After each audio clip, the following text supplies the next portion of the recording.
So let me start out this hour, like I always do, by reciting for you the introduction to A Course in Miracles because I just love it. Not that you need to know it, but because I love it. It's in your books, in the Course in Miracles textbooks. It is right behind the table of contents and right before the text begins. And it's a simple paragraph. It just says right over it, introduction. It says, "This is a Course in Miracles. It is a required course. Only the time you take it is voluntary. Free will does not mean that you can establish the curriculum. It means only that you can elect what you want to take at a given time. The aim of this course is not to teach the meaning of love, for that is beyond what can be taught. It does aim, however, at removing the blocks to your awareness of love's presence, which is your natural inheritance. The opposite. What am I saying? Did I mess that all up? So, I don't know what I did there. I kind of like caught a glimpse of myself on Ustream on this thing and lost my spot. So the course does not aim at teaching the meaning of love, for that is beyond what can be taught. It does aim, however, at removing your blocks to your awareness of love's presence, which is your natural inheritance. The opposite of love is fear, but what is all encompassing can have no opposites. This course can therefore be summed up very simply in this way: nothing real can be threatened, and nothing unreal exists. Herein lies the peace of God. Oh, I love that. I love it. I love it. I love it. So, yeah, I caught a glimpse. I don't know what I did. I cut on my Ustream channel because that's the only way yet, Lynn, that I have that I know to record this. So I turn on Ustream, and so I'm streaming live on Ustream as well as here in the ACMI gather room and on the little radio player on acmigatherradio.org. So any of those places you can see and watch and be a part of, and I'm so excited that you're here. So today I want to talk to you guys about, I'm always interested in applying the course because, I always say that this is a course and it is a practical application. So we ought to be able to take this book, this Course in Miracles book, and apply it to whatever is going on in our lives. So if I've got some situation going on in my life, I need to be able to find in here, in this book, something that helps me to deal with it. And so I'm always like talking about things and then applying the course to them, whatever it is. I mean, whatever it is that I'm going through, I need to just take and apply this course to it. Today was no different as I started trying to get together what I wanted to talk about. I thought about a young lady who I've been working with who's going through a lot of issues and trouble in her life. And you know how I was talking about just last week how it is my tendency to want to help, to aid, to help people find their way through this. And I know for so many of us, we don't believe that we're helping anybody, that we're only helping ourselves through whatever we do, which is so very true. But she came to me, and after being robbed, I might have shared this if you were here last week. I might have shared this last week. After being robbed at gunpoint, she's now dealing with a lot of anxiety issues and a lot of fear as a result of all of that. So, we've been talking over and over again. And what I figured out, what I finally discovered, and I don't even know if this was finally discovered. I think maybe I heard it in her voice the first day, the first time out when she started talking to me. She was really talking about a lot of things that she was afraid of.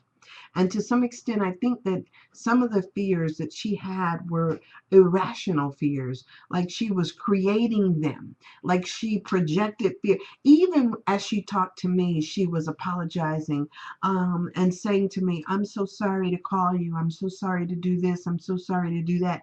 It was like this whole thing of her seemingly seeped in all of this fearful thinking that just clouded her world because she was so unable to see beyond it.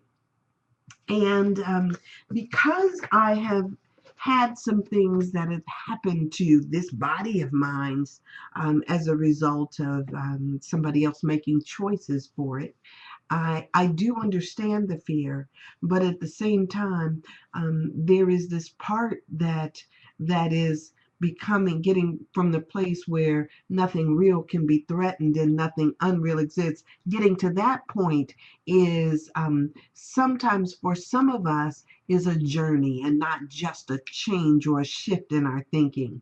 So she's still in the process of this journey and reaching out to those of us that are around her to figure out how to see beyond her fear. Right now, what she's found some medication that helped with her anxiety and all this other stuff, and paranoia that she's going through. She's busy taking pills trying to offset that, but at the same time, it becomes this thing of how do we change our minds? How do we get to the point where we recognize and know the truth about our own being? Purification. Terry writes on the wall. It's interesting because one of the things that I used to always tell people is that it was a story that um, a friend of mine's father shared with me. We were talking one particular day, and he was going through, I was telling him about, there were all these people that were around me. They constantly, seemingly to me, wanted to argue points. I mean, it was like this love of the debate. So it was always like, whatever it was, it seems as though they wanted to take some opposing view and start to debate about it. And I was just not, I'm like, I'm a peaceful person. I didn't want to hear any debates. I didn't want to argue about stuff. I just wanted to have a nice conversation where we shared, where we really got into whatever. I just wanted peace. And so I was always under the mindset that it was a debate, and why did we need to go through that? And he shared a story with me. He was like, he says back in the day they had these things called blacksmiths. And blacksmiths, it was their job to, um, you know, to make things out of things like iron or steel.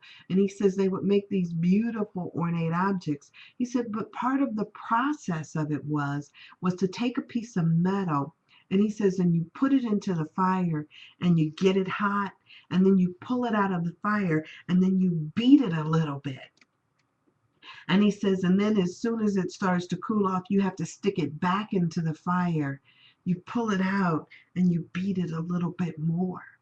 And he kept saying, it's like over and over again. He says the process seems long because you start out with this piece of metal. You start out with something that's steel. It could be a block, it could be a strip. He says, but you keep sticking it in the fire and you pull it out and you hammer it some more until all of a sudden you come out with this ornate object that could just be so beautiful and so delicate in the end. He said all of us go through similar processes in our development, in our life.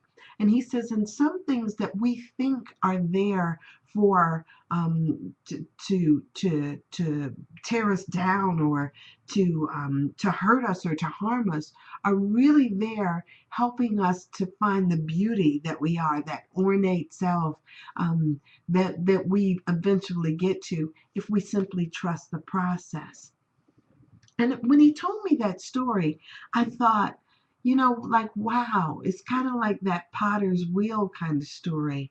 It's if we trust the process, we know that all these things happen for our good because nothing real can be threatened and nothing unreal exists. I mean, as much as people have told her over and over again, well, God loves you, and all will be well, and not to be afraid. As much as people have told her that, she was still caught up in where she's caught up at. And I kept thinking to myself, like, we all go through these processes to get us somewhere, somewhere new, somewhere better, somewhere where we can really and truly be ourselves, and really fulfill the process or the function that we were given. Now, let me not forget my function, right? Let us not ever forget our function. So if part of what you know your function to be, if you say to yourself, I am the light, if you are saying that to yourself, what kind of feel does that have to it? I mean, to be light is to be weightless, is to glow, is to radiate, is to shine forth, that dispels the darkness. I mean, there are so many qualities to light that so many people just can't get to because they're so busy with the clouds and the darkness and the things in their life that have just not gone um, quite like they planned. So what is it that obscures our function? What is it that obscures our way in realizing our function, our one function here? What is it that stands in the way? And sometimes the not understanding that all of this is part of the process blocks us to getting to where we need to go. So if for instance, she gets caught in this idea that she was robbed at gunpoint. If she gets caught and stays stuck there, then what she'll see is this, not only herself as somebody's victim, and then if she's somebody's victim, of course, that other person needs to be guilty. So which causes a shadow to come between brothers because she's now taking that standpoint of view, not in reality, but in her mind, it's making that her truth.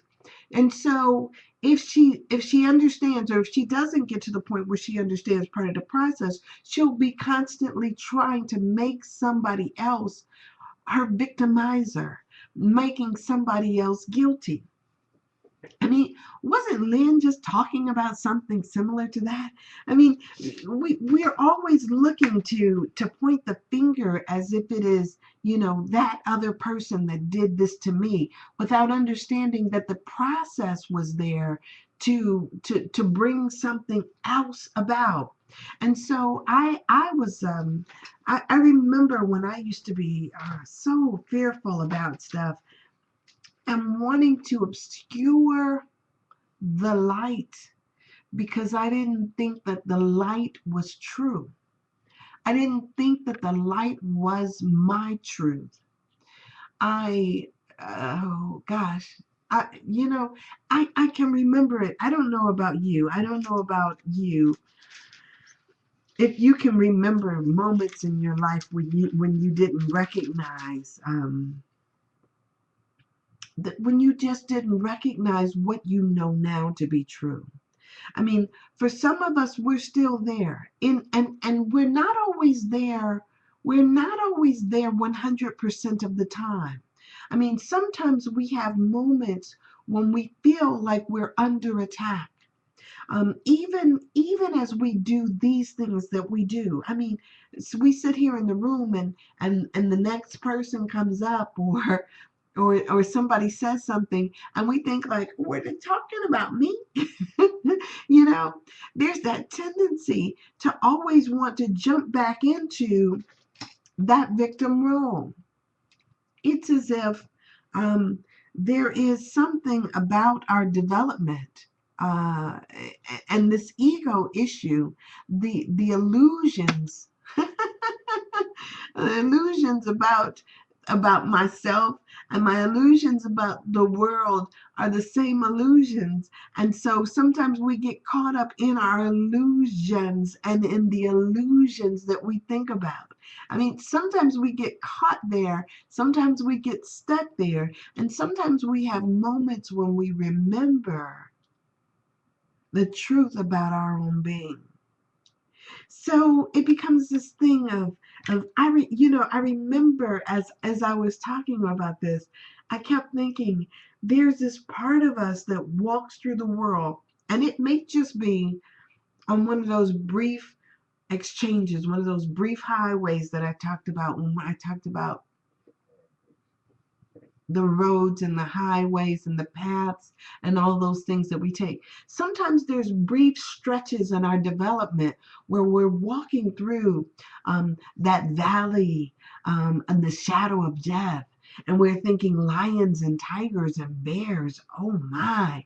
Sometimes we're in that space.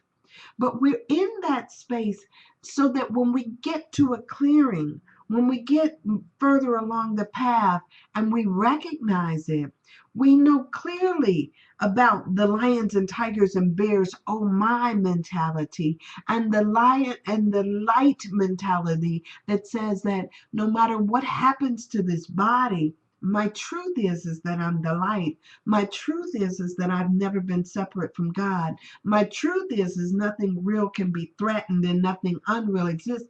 If that's the truth, then we now got a perspective over here, because it's funny. My grandmother used to always say that you can't talk about anything until you experience some things. And these experiences, that experience with the blacksmith sticking that stuff into the fire and then hammering it out, is the experiences that make life and give the richness to our lives, so that we truly see the lessons. We truly see how great we are. We truly see how wonderful we are. And without going through all of that, we wouldn't understand as we do now.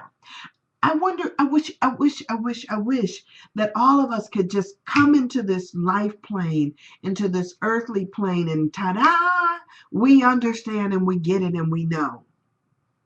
But the reasons we go through this, the reasons why we take it, it's a necessary course for those of us who take on a body, for those of us who might choose the ego over the other, the truth. I mean, so all of this is part of our growth and development.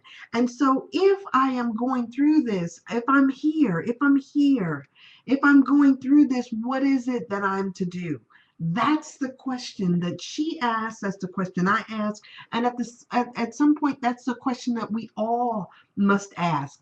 And if forgiveness for all of us was immediate, we wouldn't even, I mean, we wouldn't even bring up the stuff that causes us to think that we need to forgive.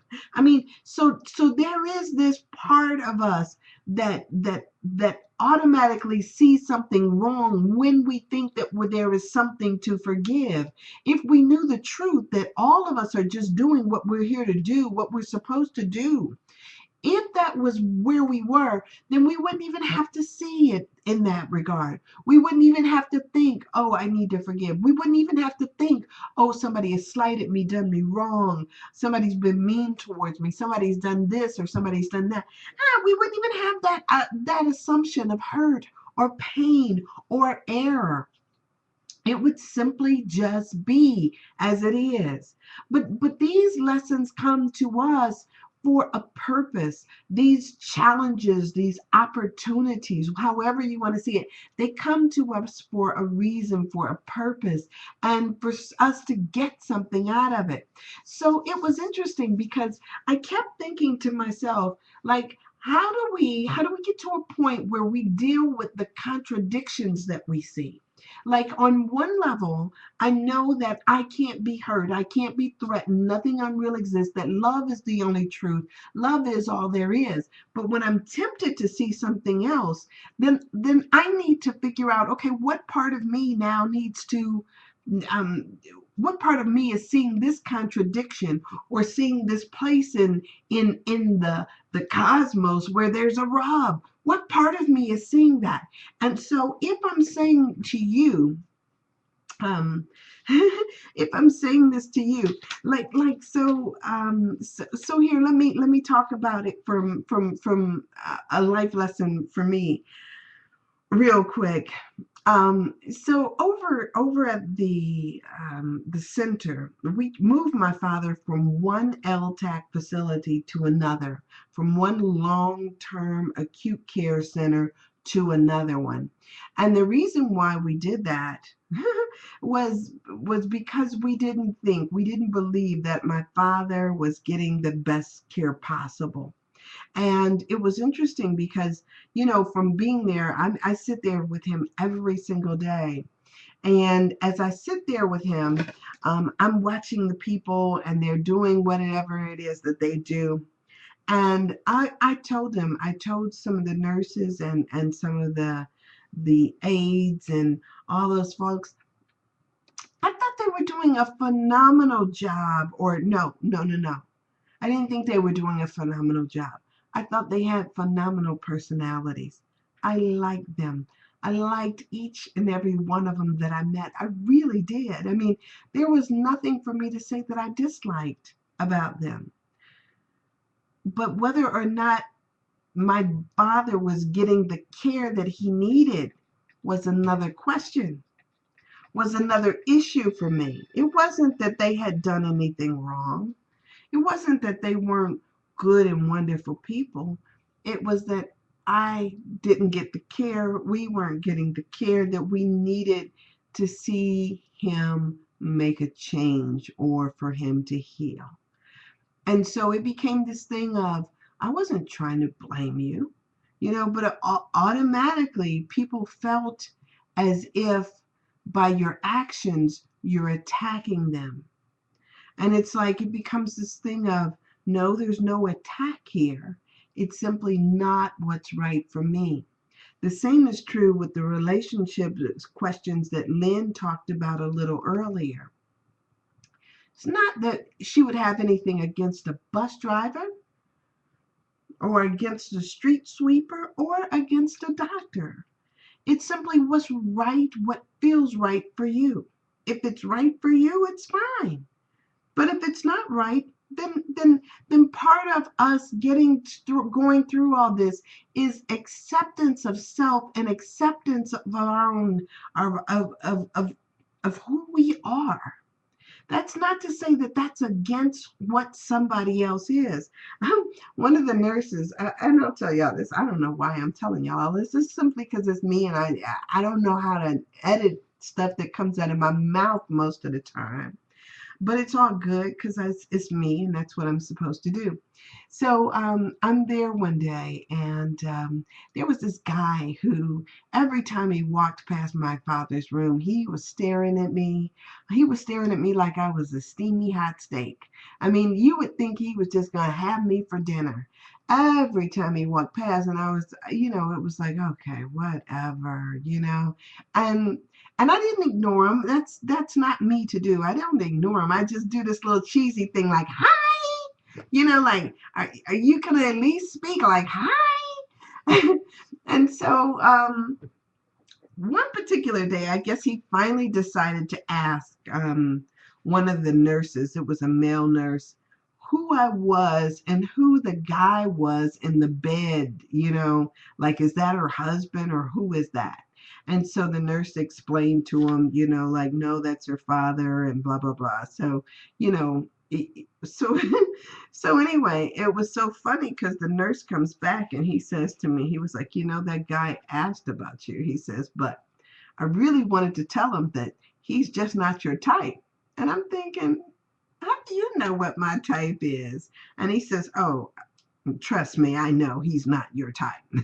And it becomes this immediate thing that's not based on anything, not based on a profession or anything like that. It's energetic that we look at people and we think, okay, vibrationally, either it's a match or a fit or it's not. It's not even about, it's not the judgments that we put into it. It's what fits for you. It's what works for you. It's what's good for you. And we all vibrate and resonate on a certain level, and we draw to us those like things. Now, there's another part of us that just sees like eye candy and thinks like, oh, I want some candy. I mean, because that's how we were brought up too.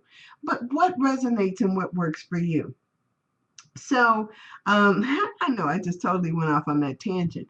But here's the thing. Acceptance, we have to get to a point where we accept the path that we're on.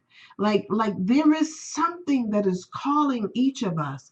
It's our destiny. It's our I mean, I love that poem. Our destiny.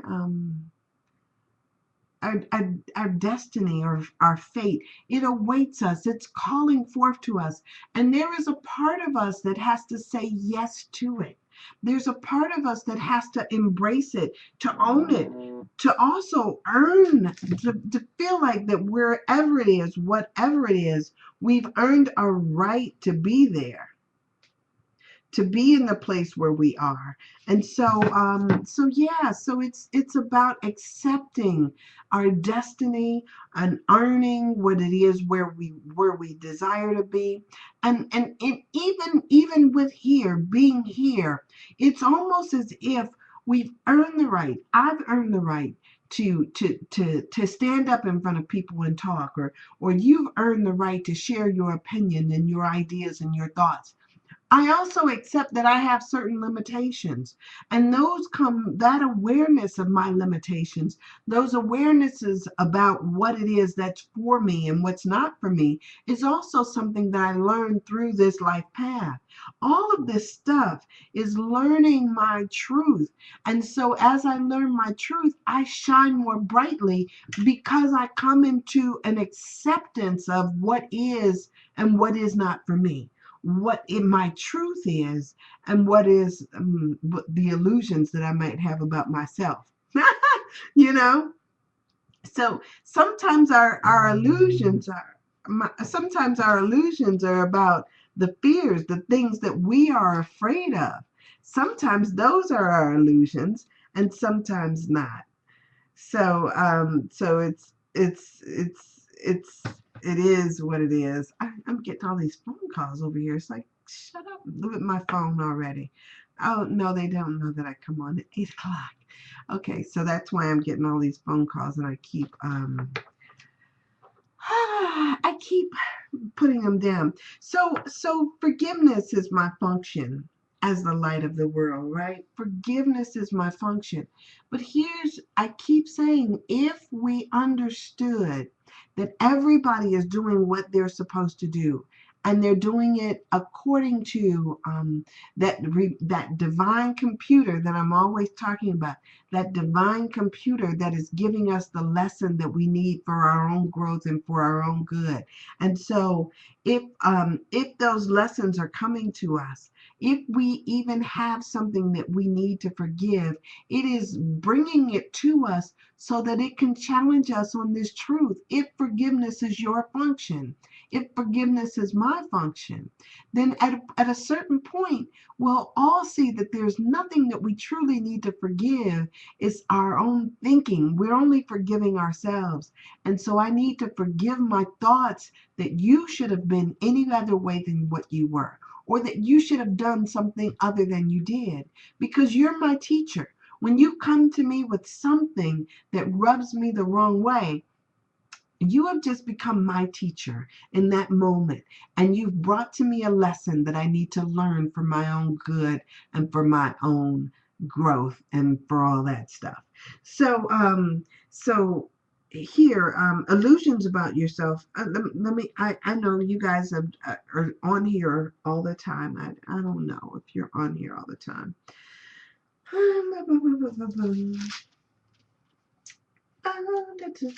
Okay, so I had to do that. I'm sorry. Um, No, I'm not. I'm just doing me. I'm just doing me. So, so illusions about yourself. When I was reading this in 62, in lesson number 62, I just thought it was so rich. And so let me read this for you just because I feel like it. I want to. And I think you deserve to have me read this to you because you're so wonderful. So illusions about yourself and the world are one. That is why all forgiveness is a gift to yourself. Your goal is to find out who you are, having denied your identity by attacking creation and its creator. Don't you love that? Now you are learning how to remember the truth, for this attack must be replaced by forgiveness so that the thoughts of life may replace thoughts of death. Isn't that so rich? Oh my God, isn't that so rich? Remember that in every attack you call upon your own weakness, while each time you forgive, you will call upon the strength of Christ in you. Do you not then begin to understand that what forgiveness will do for you? It will remove all sense of weakness, strain, and fatigue from your mind. It will take away all fear and guilt and pain. It will restore the invulnerability and the power God gave his son to your awareness. Wow. Isn't that just so juicy and wonderful and good? I mean, that that forgiveness is a strength. Now for many of us, that whole premise there, I don't know, maybe I shouldn't say many of us. For many people, that whole awareness is counterintuitive to what we've always learned. It's as if we've learned that to forgive is a weakness rather than a strength. And so if we've viewed forgiveness as a weakness, then people are so hesitant about even forgiving. I remember this woman saying to forgive is to condone. And I'm saying, well, no, it's not. Why does it have to be that type of couched in that kind of way? Yeah, and so wonder if you are condoning it. Wonder if you're saying that, you know what? As you are, what you did was what you needed to do. Now, here's the other part, because I always say this to people. If I show up and I tell you my truth,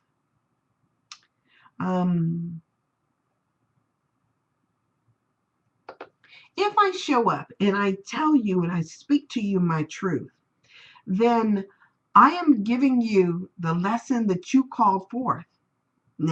Now, I know I've talked about this before. If you've heard me before, I've talked about this before.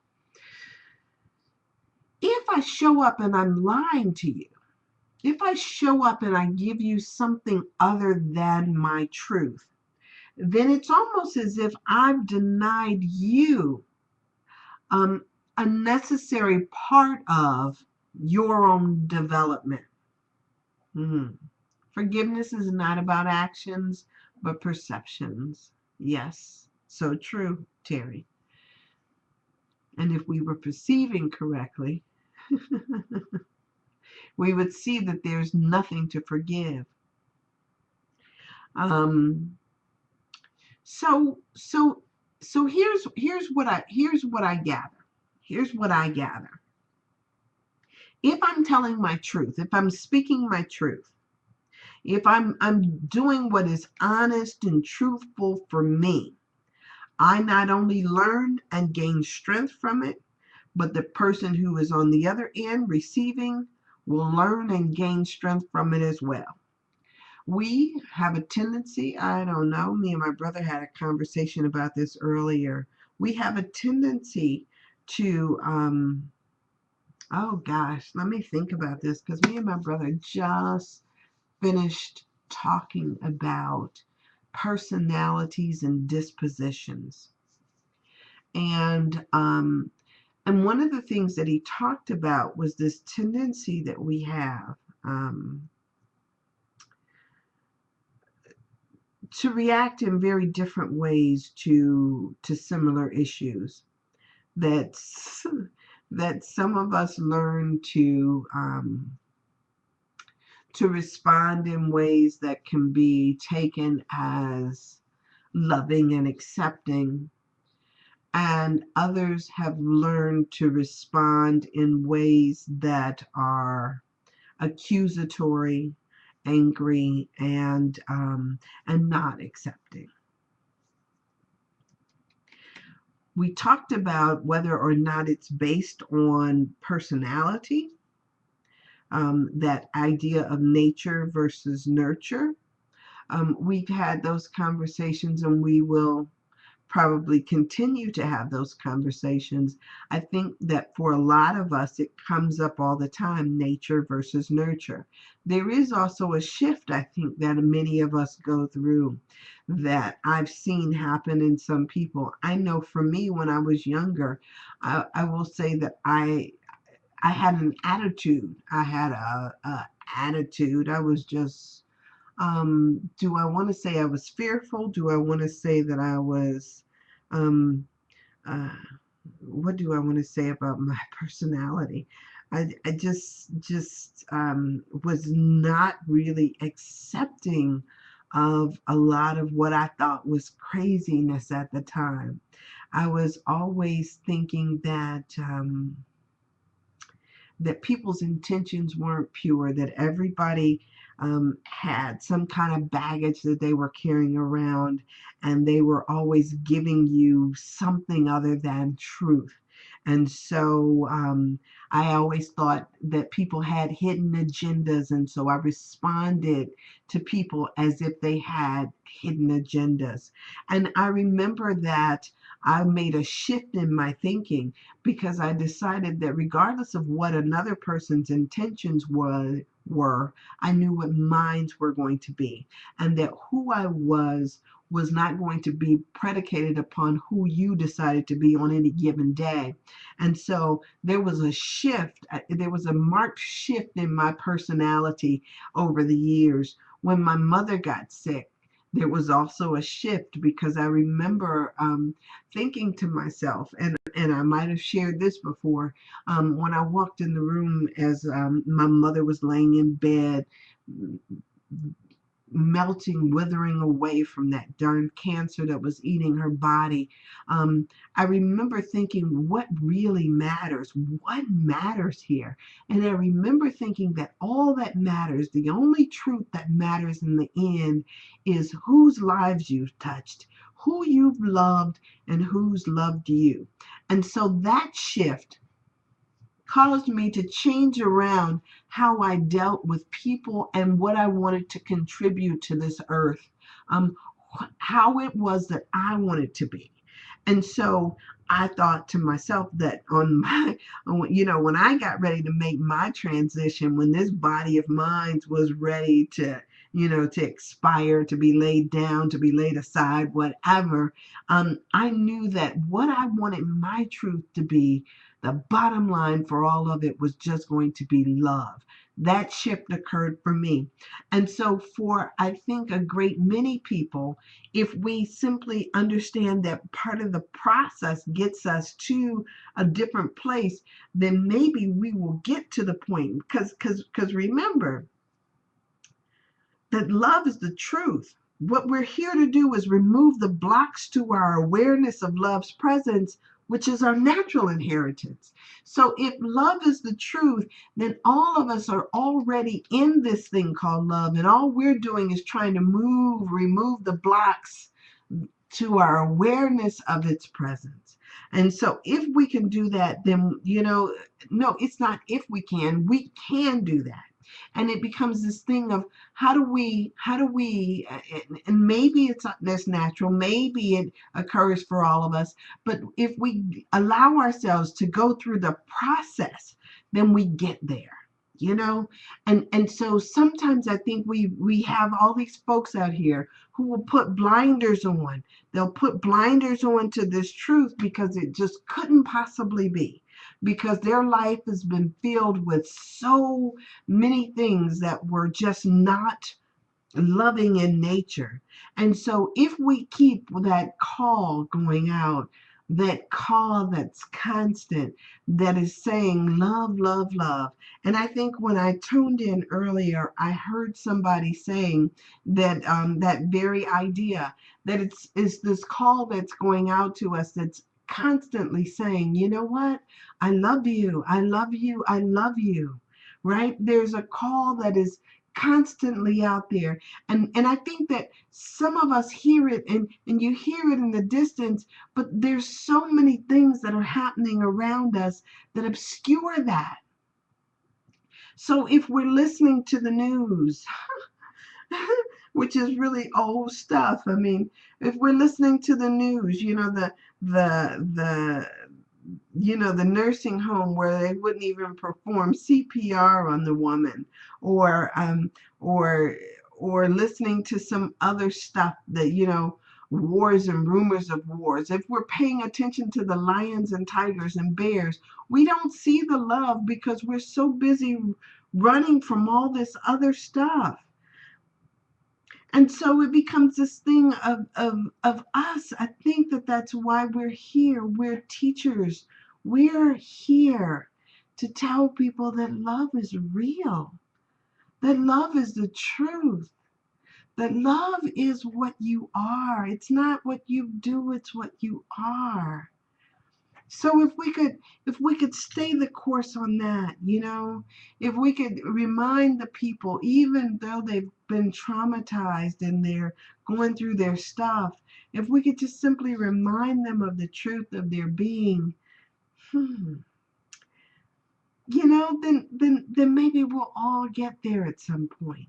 But each of us have to reach out to somebody else. Each of us are part of that chorus that's saying love, that's proclaiming love, that is bearing witness to the truth that they are loved. Each of us are part of that chorus. And so it becomes this thing of, let me not just do it with you guys. Let me go out into all the world and just say, hey, you are loved. I mean, that's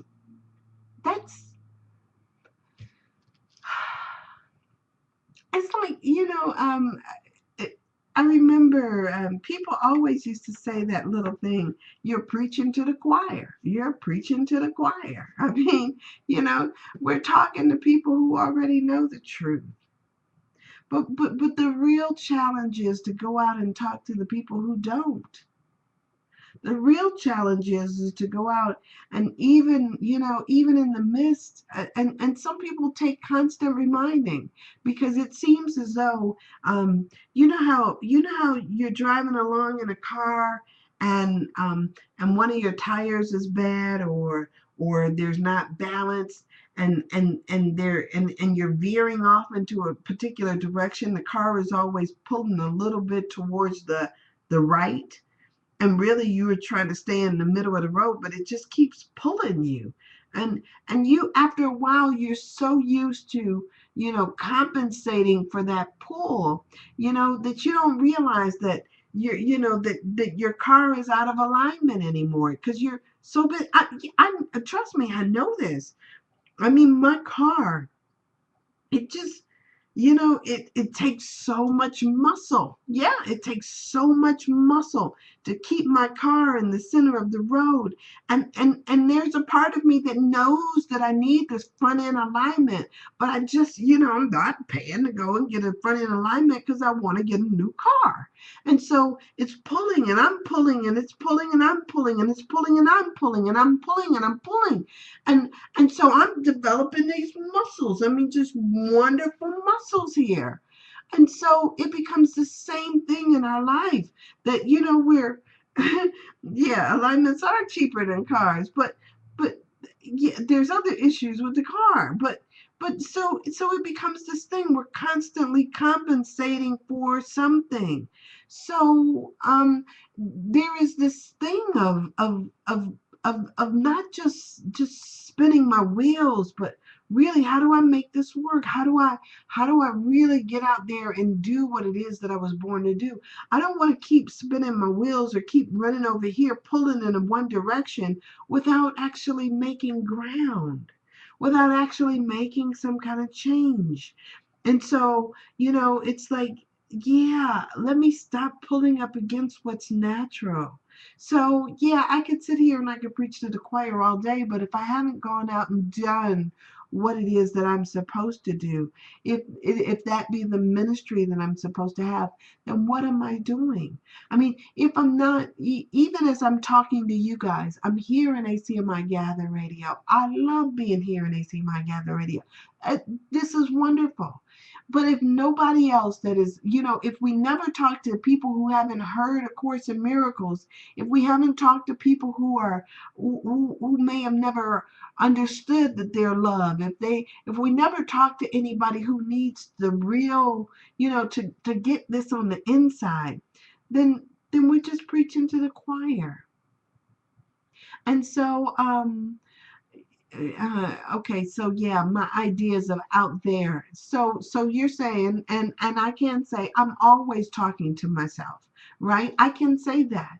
But I also know that there is, if I have been given this voice, this voice. And whether somebody is listening to me or not, I need to use my voice. I need to use my voice.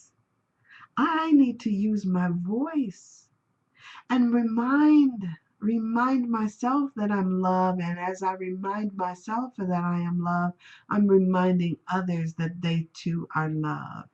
Yes, Dove always says it's never about them, it's always about me. And so I am always out there doing what I know to do. And what I know to do is to talk, is to share, is to communicate, is to say, this is what I've learned. And as I do that, I'm doing what I know to be right for me. Yeah. So I know what's right. I know how to do what's right for me. And so I don't know about what you do. I don't know about how anybody else does what they do. But I know for me, um, that I've been talking, and you know what? It's funny. I think that if you've listened to me any length of time, you know that I've done radio, um, and regular radio, the kind, terrestrial radio, the kind that not online radio. I was doing regular AM FM radio thing. I did that for 12 years, and then I had TV shows and all that stuff. I have been so used to talking. I've been talking for darn near what I mean, publicly talking in public, in front of folks for 30 some years, and I love it. It's like it charges me, it gives me energy, it's good for me. I don't know what it does for the people that are listening to me, but for me, I know it grows me. It enriches my soul. And so as I'm sitting here, I'm thinking all the moments that that I'd silence my own voice, are moments that I needed to forgive, not other people, but me. I needed to not make it about, about them, because our ego would have us think that we're so important. We need to get up there and entertain and do all the things we do. That's what our egos would tell us. But mine tells me that that you're just eavesdropping on a conversation that I would have with myself. This is what I need to hear. And so y'all get to eavesdrop as I talk. I get to find out what I think by talking. I get to share who I am by talking. I teach who I am. I learn who I am by talking, by doing what I do. Um, and as we all do. So it becomes this thing of, as I'm moving forth, I'm learning me. I'm learning my destiny. I'm figuring out, it's unfolding as I do it. So the other day, and I know I'm getting short on time. So the other day, this the young lady that I was sharing with you guys about, she called me up, and I guess she was seeped in her fear, and this was my I think I told her, I said, you know what I want you to do?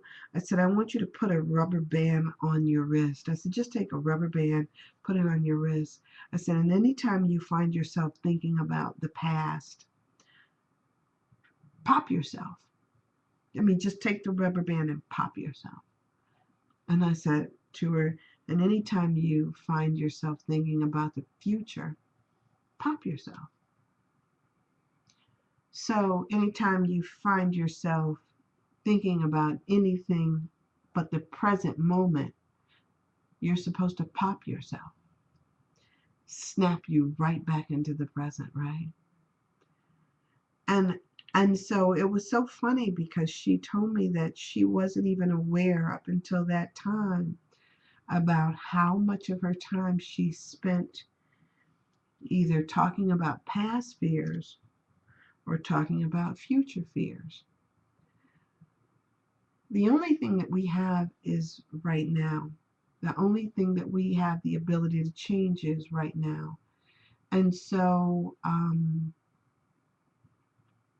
it becomes this thing of just trying to stay present. And as we stay present, this moment, this very now moment is what's real and what's wonderful. I used to go out all the time and I do these little speeches on living in the present. And I was talking about how motion pictures, when they first started out, they would have all these little frames, and each of the frames was subtly different. And as you leaf through them, you know how they do. Ooh, that didn't even work, did it? As they leaf through them, um, it would sort of create this moving picture image. You remember those? Well, a lot of times we don't recognize that we live our lives in those little moments. And the moment, the moment that we recognize it, that moment is already gone. All we have is right now. And so now in this moment, in this frame, in this place, it's good. It's good. It's really good. And so if we could just stay here and make this moment the best it can be, bring as much love as we can into this moment, then we truly will be the light. Because darkness won't have room to show its ugly head in our lives. We won't have something that obscures our view.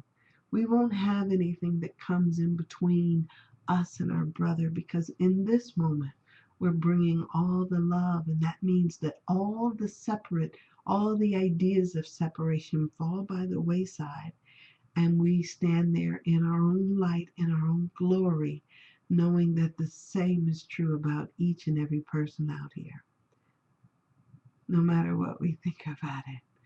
So, yeah, WWJD, that's what would Jesus do? Is that how that started out? Is that how those little bands started out? Who knew? Who knew? Who knew? That's cool.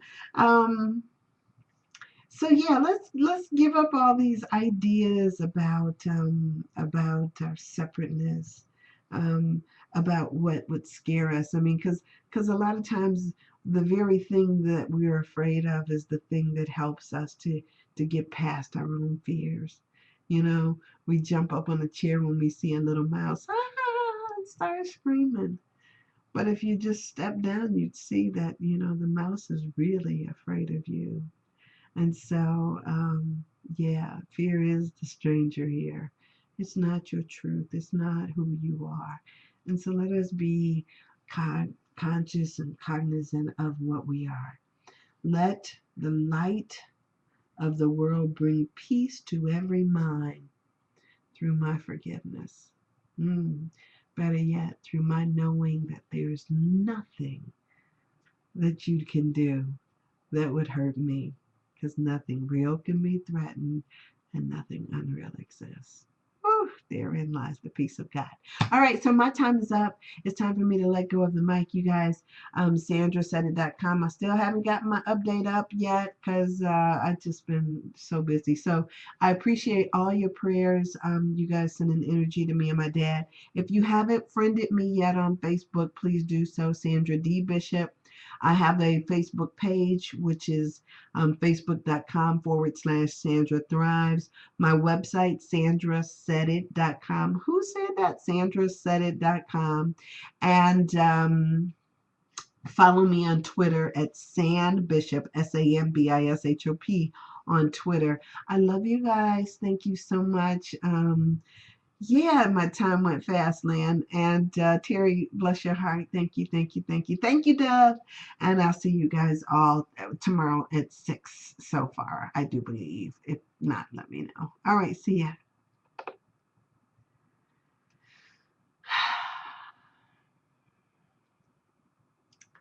Okay. Woo.